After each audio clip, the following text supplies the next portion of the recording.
আমাদের কথা শুনলে মনে হয় সব হারাম কাজ এই দেশের মাত্র একটা ইসলামিক দলই করে, আর কেউ করে না। মানে কি সরকারের পক্ষ থেকে কোনো নির্দেশ ছিল যে সংসদ সদস্য পদপ্রার্থীদের পোস্টারে নিজেদের ছবি ছাপতে হবে?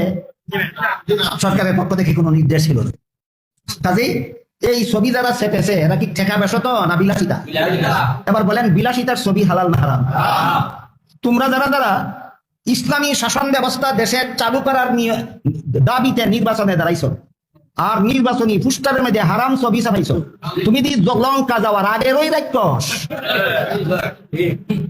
লঙ্কা গিয়া বলে রাক্ষস হয়, তুই দি লঙ্কা যাওয়ার আগেই রাক্ষস। হুজুর তো আমাদের আকাবির, হুজুরকে নিয়ে কথা নাই। আসলে হুজুরের জায়গা হয়তো হুজুর সঠিক বলেছেন। এই কথাটা যদি আপনি আমার দর্শক হিসাবে বলতেন, ধরুন আপনি যদি এই কথা বলেন, তাহলে আমি বলবো যে সংবিধান থেকে পোস্টার ছাপানোর মানে নির্বাচনীয় পোস্টারের মধ্যে ছবি ছাপানোর বিষয় যদি বাধ্যবাধকতা না থাকে, তাহলে সেটা যদি বিলাসিতা হয়, তাহলে আমাদেরকে দেখতে হবে যে বাধ্যবাধকতা শুধু সংবিধান থেকে হয় আর কোনো জায়গাতে হয় কিনা, এটা একটু দেখি। বেশি দূরে যেতে হবে না।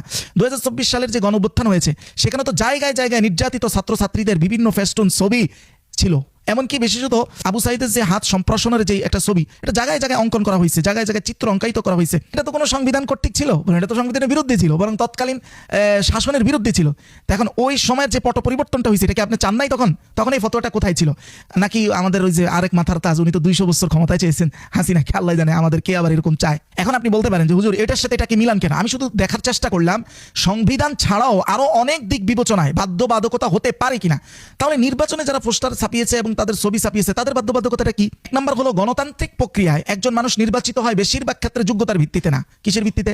এখানে নিয়মই হচ্ছে মানুষ নির্বাচিত হওয়ার জন্য একজন এমপি প্রার্থী অন্যের সাইকোলজিতে যত বেশি নিজের প্রশংসা, সততা, শক্তিমাত্রা যতটা হাইট তুলতে পারবে, দেখাতে পারবে, নিজের পরিচিতি যত উপরে উঠাইতে পারবে, তার নির্বাচিত হওয়ার সম্ভাবনা তত বেশি। তাহলে এই প্রতিযোগিতায় আপনাকে টিকে থাকতে হলে এই কাঠামোগুলো মানতে আপনি বাধ্য। অথচ ইসলামী রাষ্ট্র একজন ব্যক্তিকে যোগ্যতার ভিত্তিতে নেয়, প্রসিদ্ধতার ভিত্তিতে নেয়। কিন্তু গণতন্ত্রের মূল হচ্ছে প্রসিদ্ধতা, আর এইটার জন্য ছবি একটা বড় মাধ্যম। যেমন সহিহ বুখারী 3730 নম্বর হাদিসের বর্ণনায় একজন সাহাবী, যিনি ওসামা ইবনে যায়েদ, তুলনামূলক তরুণ এবং তুলনামূলকভাবে কম পরিচিত একজন ব্যক্তি ছিল, তার ব্যাপারে বলা হয়েছে ওয়া ইন তাতানু ফি ইমারাতিহি, যদি তার নেতৃত্ব নিয়ে তোমরা আপত্তি করো, ফাকাদ কুনতুম তাতানু ফি ইমারাতি আবিহি মিন ক্বাবল, তাহলে তার বাবার নেতৃত্ব নিয়ে তোমরা আগে আপত্তি করেছিলে। আইয়ামুল্লাহ, আল্লাহর কসম, ইন কানা লা খালিকান লিল ইমারা, তিনি সত্যি আল্লাহর কসম তিনি নেতৃত্বের যোগ্য, অথচ তিনি পরিচিত নন।